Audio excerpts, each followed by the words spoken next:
This is the night watchman's booth. The name on the door reads, René Arnaud. René left his uniform neatly folded on the table. Take it. It's just there. Who cares? It's not like anyone's gonna need it. Generally speaking, it would be dishonorable to take it. But then, it looks like a military uniform, and wearing that is very honorable. So, a conflict of honor.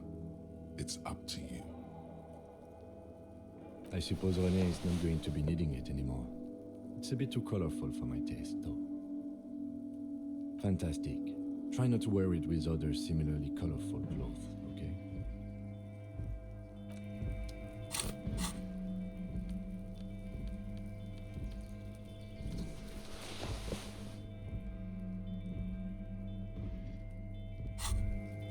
Wow, this jacket makes you feel strong, as if your blood is mixing with that of the venerable Philippian loyalists of old. Apologies, you're right. The need for a strong central government has always been clear to you. You're a true patriot of Revachol, born to do it.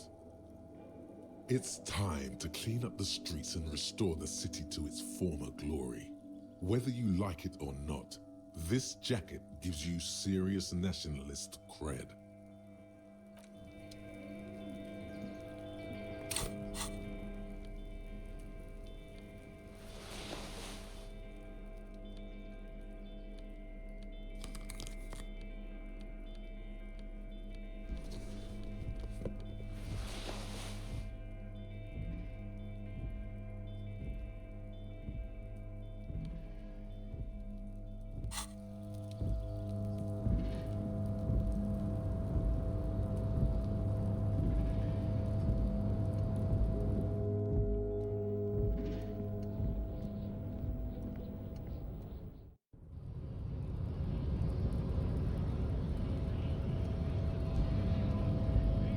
What a wandering man. How can I...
The trap stands empty near the reeds. No insect sounds or movement around, only the reeds' apprehensive hissing. The locusts, dazed from being transported, slowly begin to acclimate to their new surroundings. They're not really going to get the chance to get comfortable here. Good, now that's done. When do you think we will return to our impending apocalypse of a murder investigation? Don't answer that. It was a rhetorical question. He doesn't want to, but if there is one more cryptozoological runaround, he must force the investigation back on track. This better be it.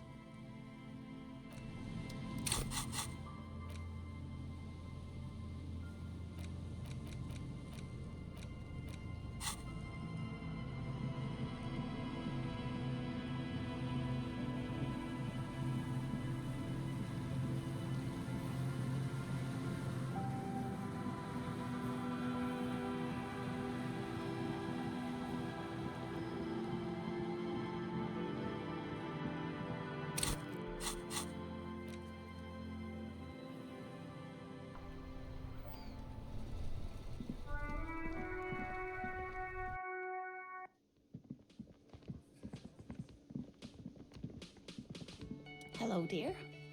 It's good to see a familiar face. Thank you for doing that, dear. Her smile is weary. Her earlier ebullience has left her. Morel still isn't feeling well. I convinced him to stay at Gary's to get some rest. I'm afraid the cold has really gotten to him.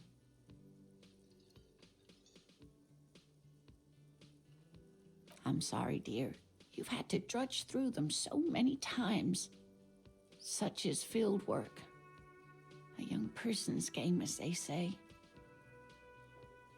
Morel will eventually, or we'll talk Gary into going back out, perhaps. The lieutenant stares at his shoe, caked in mud. He doesn't say anything.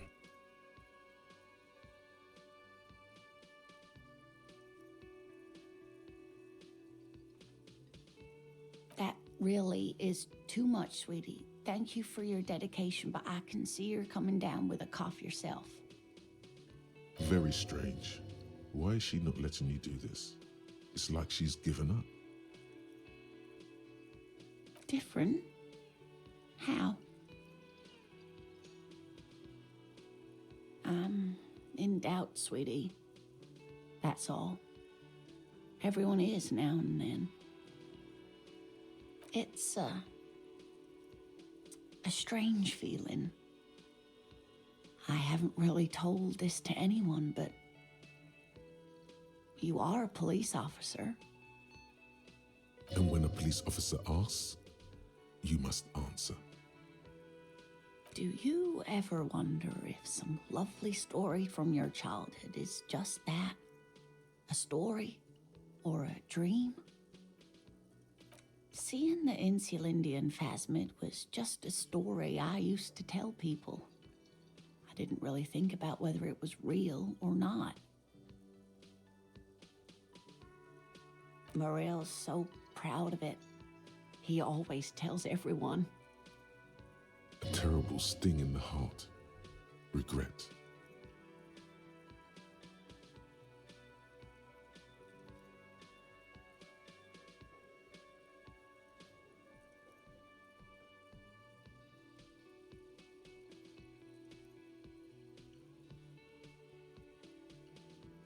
No, sweetie. There's more to it than that. Morel was so eager to believe my story was evidence of the phasmid's existence. That I'm some queen of the cryptozoologists. That. And for years, his belief made me believe too. But now, we're both getting old and he's still working himself sick out in those reeds looking for it.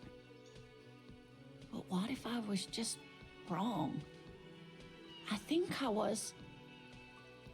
The lieutenant opens his notebook, but doesn't write anything.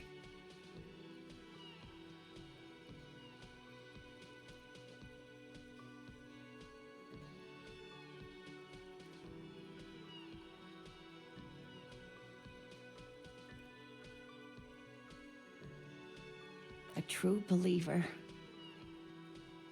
Sometimes I still see it too. The real memory of it, how it was there. Not the memory of the memory, but it's so hard to tell the two apart. Rising, unfolding from the reeds on a hot summer's day, like a benevolent god. Either way, I should go. Poor Morel is running a fever, and I need to get him home to Jamrock before we overstay our welcome with Gary.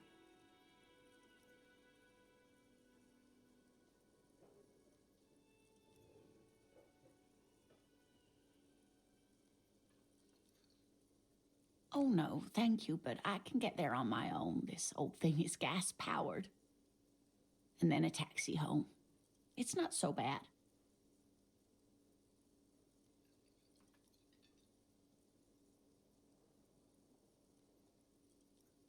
You're welcome, sweetie.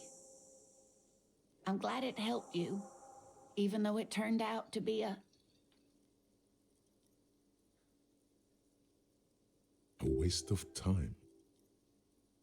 A dream. A fool's hope, say her lips moving in silence. Like that, she drives off. The gas engine putters quietly as she gets to the doors, then pushes them open. Outside, the cold, coastal wind blows. We should go to...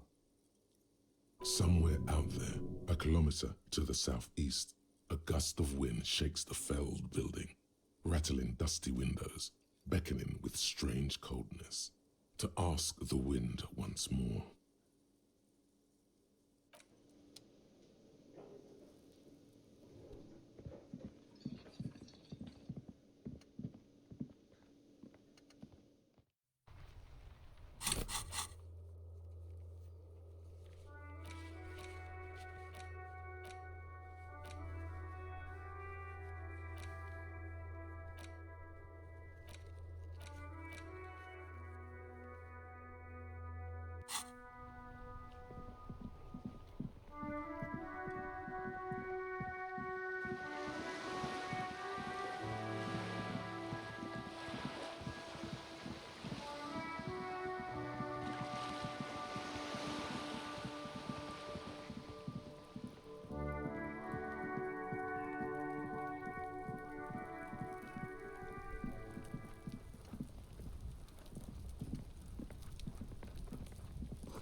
The door is closed again. Nothing to do here anymore. You hear someone inside, walking from room to room. Whoever lives here must be back home.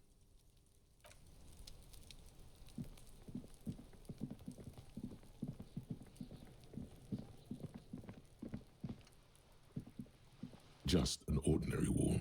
Nothing to see here.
Just an ordinary wall.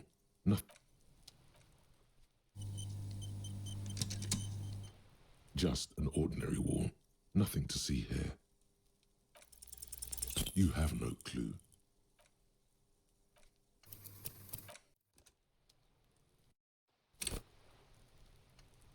Just an ordinary wall. Nothing to see here. Because this is no ordinary wall. It is sublime. Look at it. The shadows, the colors. All the other walls on all the other houses must make a pilgrimage in adoration of this, the uncontested pinnacle of wallcraft, color peeled from the very face of God. Oh, Wall Father. Huh? He sounds tired of it all. You already have the heavy fuel oil to use as paint. It's red. And Cindy the Skull has a paintbrush. This is on. Sure. If you must.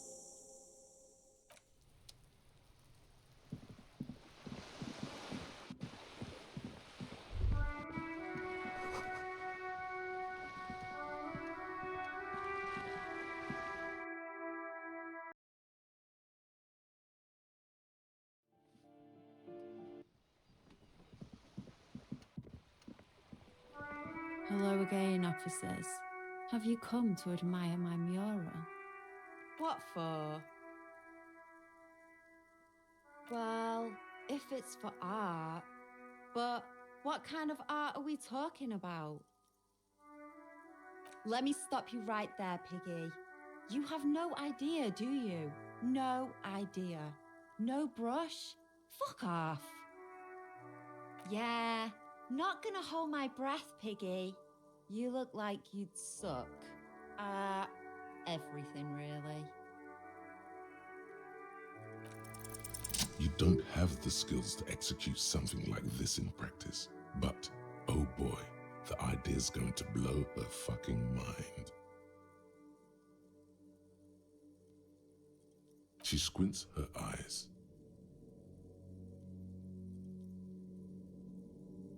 On fire.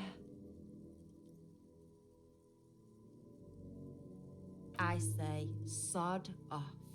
You don't have the technical skills to do that.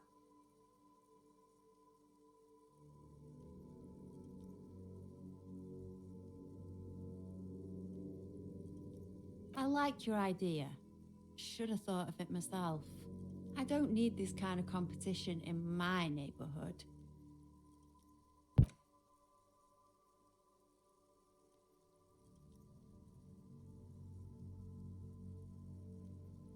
Then get your brush from fucking art. Oops, my apologies. I guess I was trying too hard. You're a police officer and a grown-up. Why are you trying to impress her? Maybe try a different approach.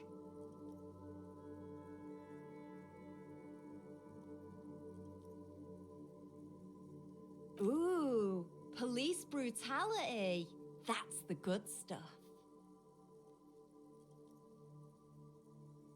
Have you got any kids? Because you sound like the world's saddest dad right now. But fine, take the brush. I'm all out of fuel oil anyway. You know what you've got in that fuel canister you scavenged from your Kanema? Red-dyed heavy fuel oil.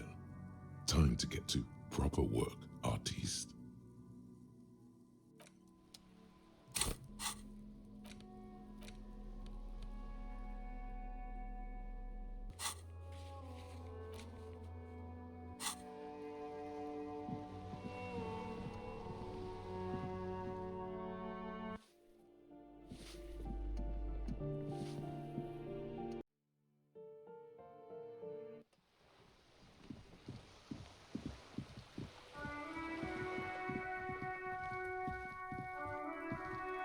The paintbrush in your hand is like a loaded revolver.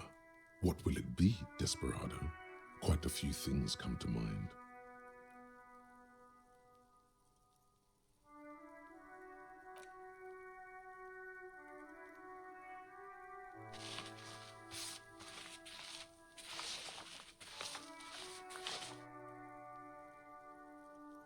You've spoken. The wall will now silently repeat the message for a decade or so, until the sea air degrades the paint, adding another layer of detritus to the city. Very poetic. Real poetry. Should we return to our murder investigation? I hear there's a really bad one we are supposed to solve.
Inside, you see a set of steering levers, a radio microphone. This is Precinct 57. How may I assist you? Just a moment, officer. 10-4, come in, officer. Over. 10-4, sir. Sorry, but I'm under orders to give a negative to request for personal information. Over. 10-4. Roger that. 10-10, over and out.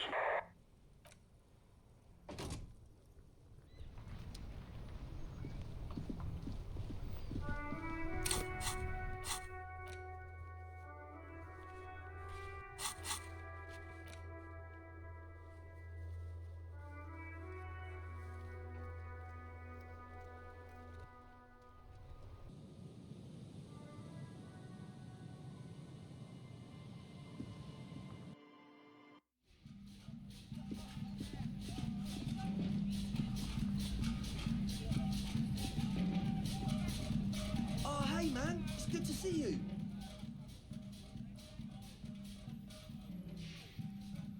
It's to express my individuality. Is that a bald spot? It's hard to tell for sure with the fused together spikes, but it looks like he's balding.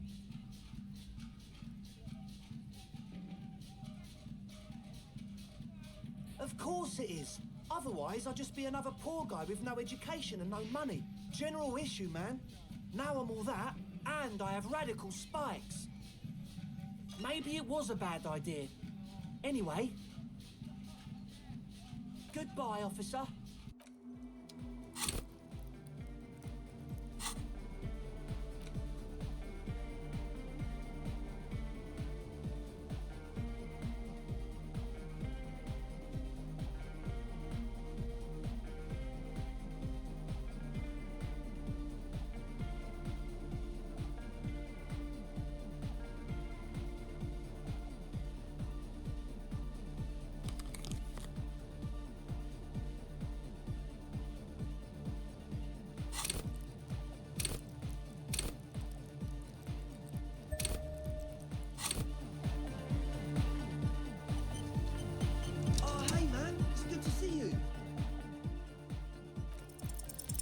Close your eyes and dream of the shape.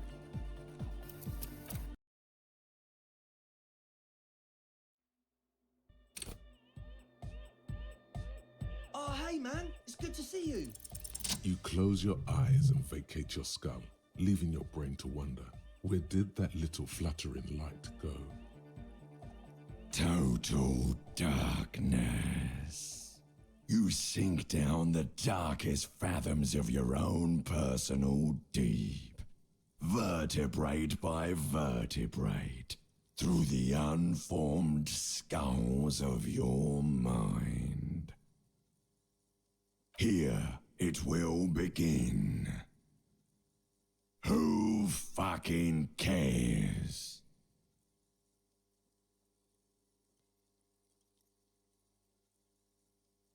God? Where is your God? Oh, don't worry. The music's still there. It's you who is gone. Nothing. Just the immaculate silence of your spinal fluid. And I'm gonna let you in on a little secret. Every vertebrae in your spine is an unformed skull ready to pop up and replace the old one. Like shark teeth. The one you're currently in has a little brain forming in it, waiting for its turn. To rule the world.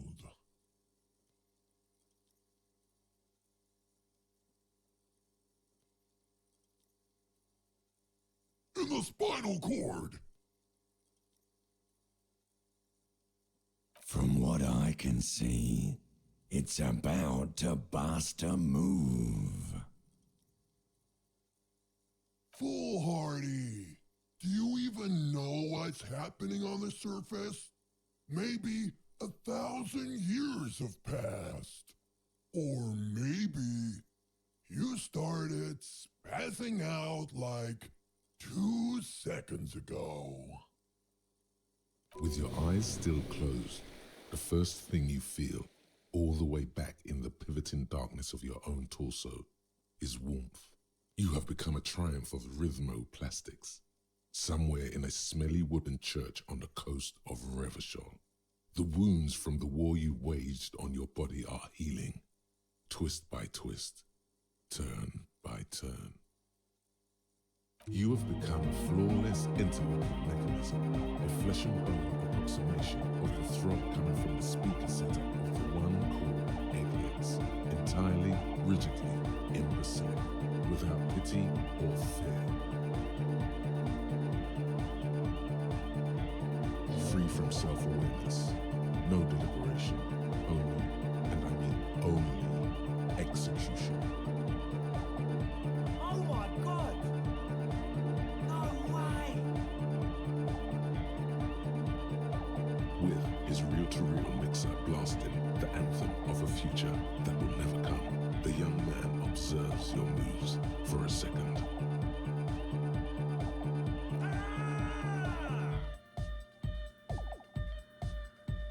He throws a screwdriver and a bunch of drill chucks into the corner and explodes into dance.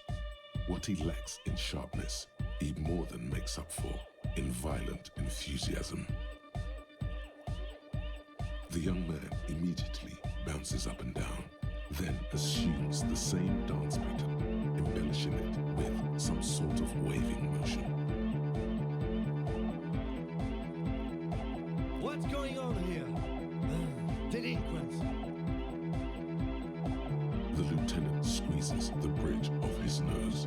The light reflects off his glasses, giving him the appearance of a surgeon in the middle of a tense procedure.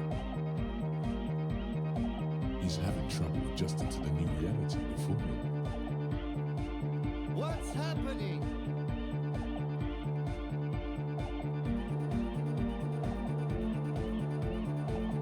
Good for you. Rock on, then. What?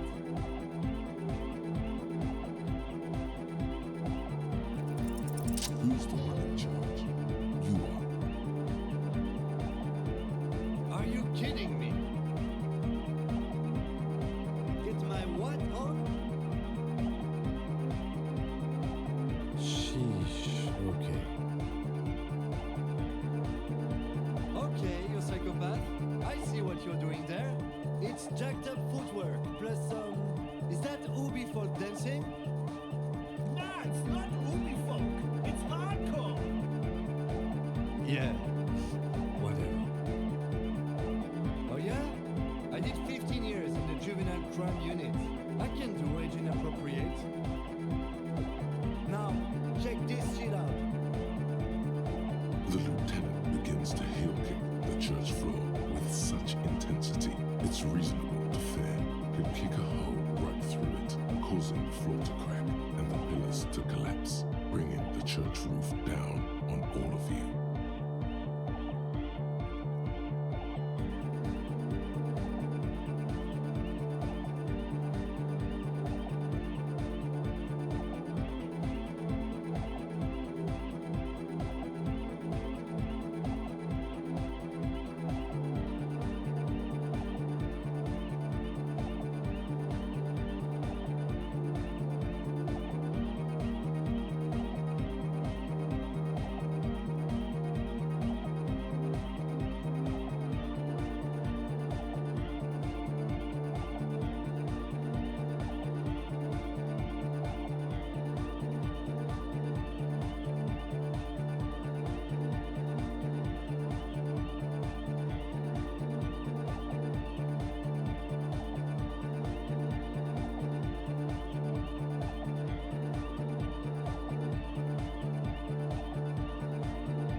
doesn't look like he gave a shit either.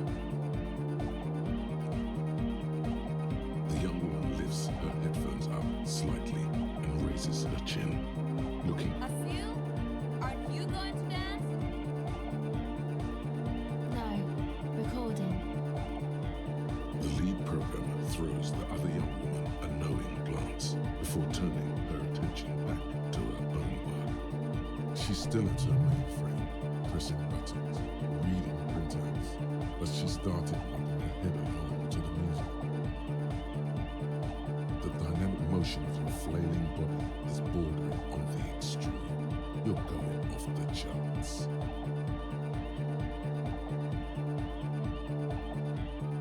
You feel as if turning on the hyperdrive would be a point of no return. It feels almost melancholy.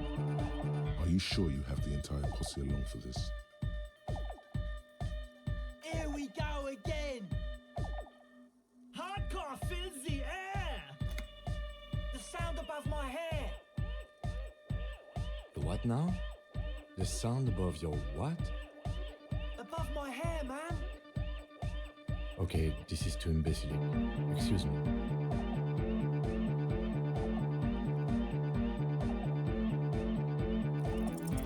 On the coast of the Martinez Inlet, in a small weather-beaten stave church built 380 years ago by settlers from the Occident, most likely to guard against an anomaly at its center, an officer of the RCM is contorting his body into idiotically rigid shapes as he invents the future of dance music.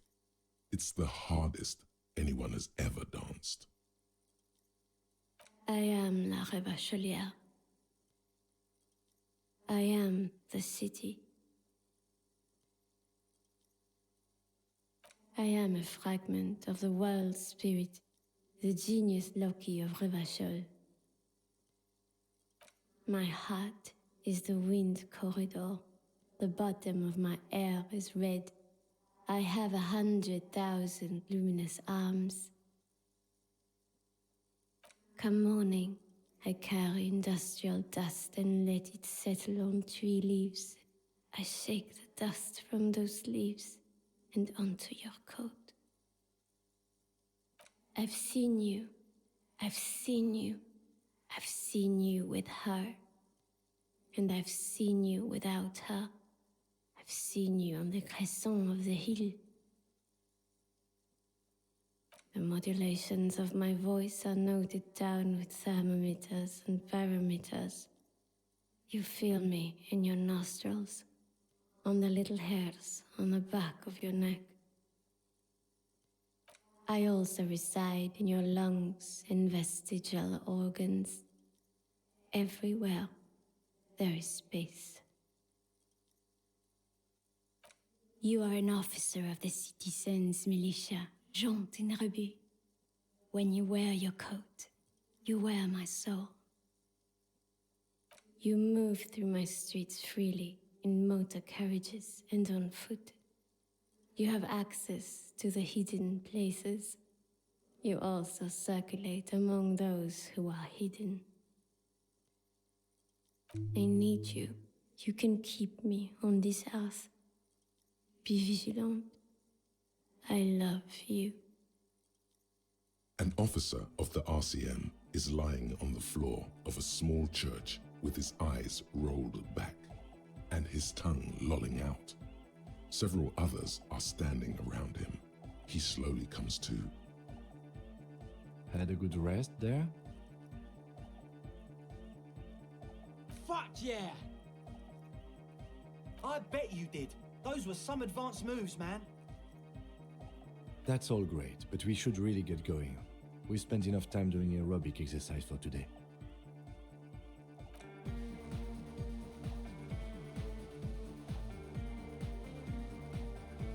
You might be imagining it, but it feels like Egghead turned the volume down. Such is his respect.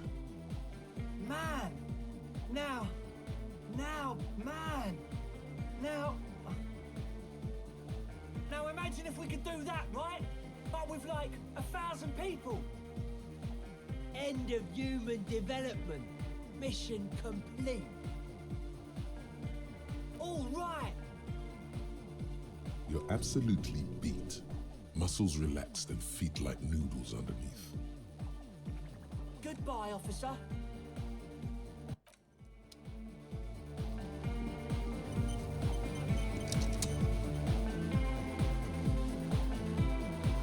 The mother of humanism stands above you, a precious and complex wax painting on a single pane of glass. Why? That does seem to be a problem. Maybe, I don't know, or took only a strange little sadness. The mother of humanism, Tao.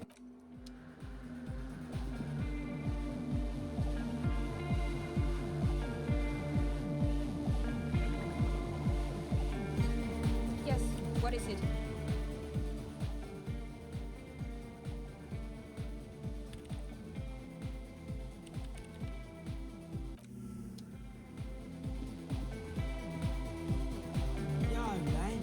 What's on your mind?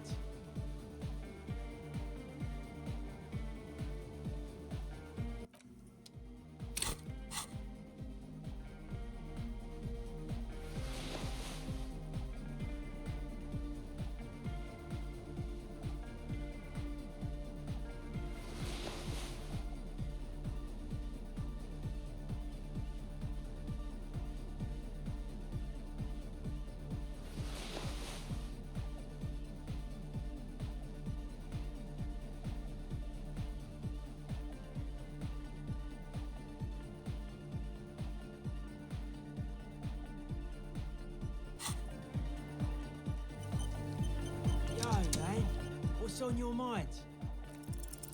Dedicated, hyperactive, unified. You'll have to add something of your own to understand this list of loosely formed qualities called hardcore. You need your own entry. Make it.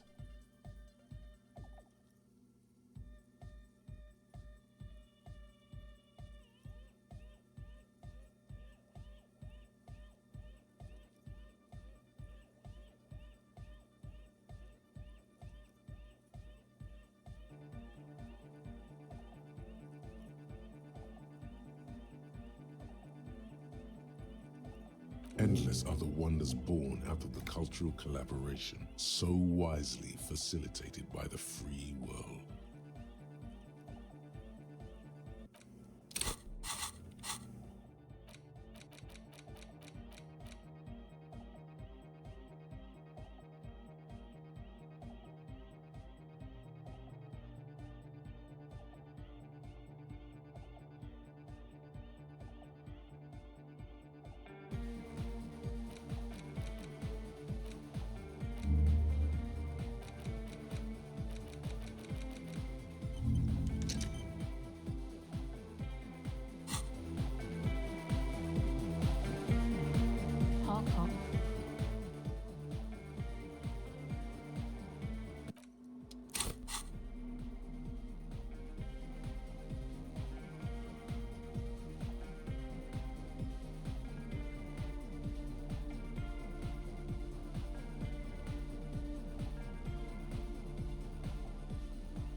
O pasado de agente, it flutters by your ear.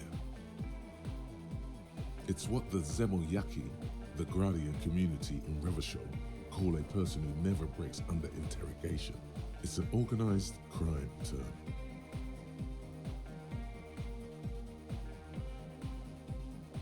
Excuse me? She's attempting to remain calm, but the phrase made her flinch. What do you mean?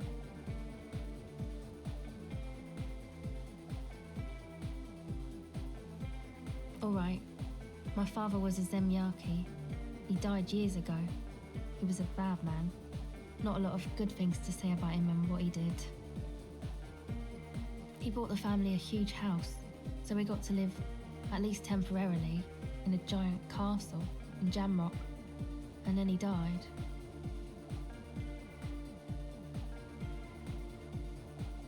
What do you think? The competition came and took everything away. It was like in a war zone. So after his death, we had nothing left, and we were in danger. My mother had to change her name, mine too. We left it all behind. It was a stupid idea, and I'm still disappointed I came up with it. Aren't there any local authorities who might look down on such activities? I took that into account, of course. Coordinated the operation with the débardeurs, else they might get unhappy.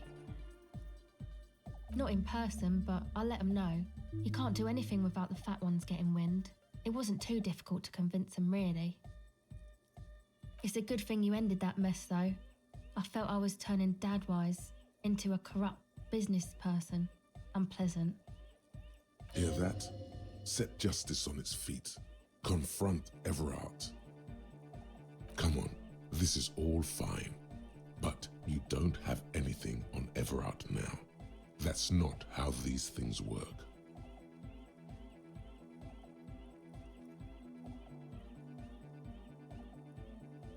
No, I don't think it would lead anywhere with Everard.